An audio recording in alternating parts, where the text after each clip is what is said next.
ছোট্ট একটা বাণী কিন্তু এই বাণীর মধ্যে অনেক সার আছে।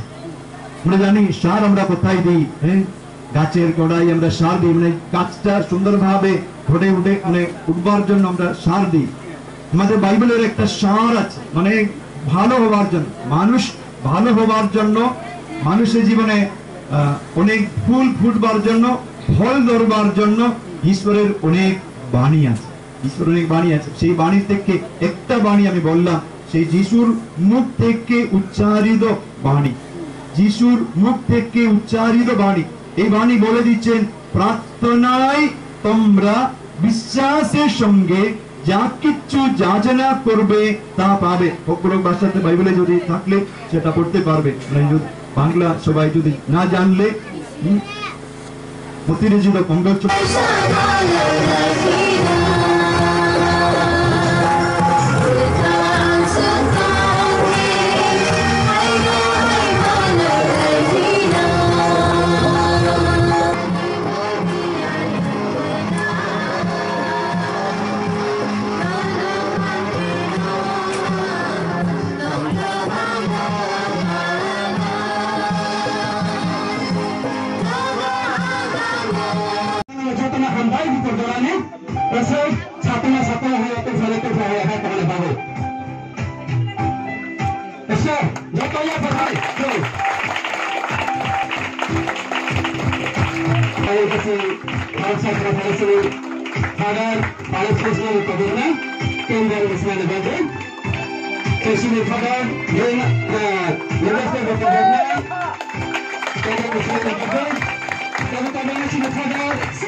যা তোমারই শক্তিতে তৈল বীজ থেকে প্রস্তুত হয়েছে তা আশীর্বাদিত করো, তা পবিত্র বলে না বেড়ায়, যেন দর্দিদের কোনো কলুষ না থাকে, অত্যবেদে থাকা শত্রু সকল ইচ্ছে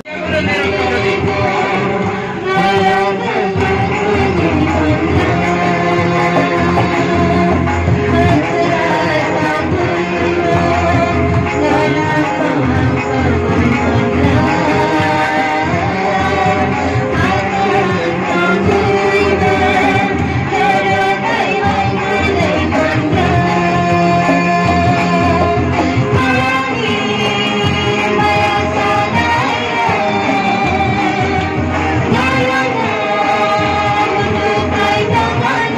জীবনময় ও সত্যময় ঈশ্বর তোমাকে ধন্যবাদ জানাতে পারি।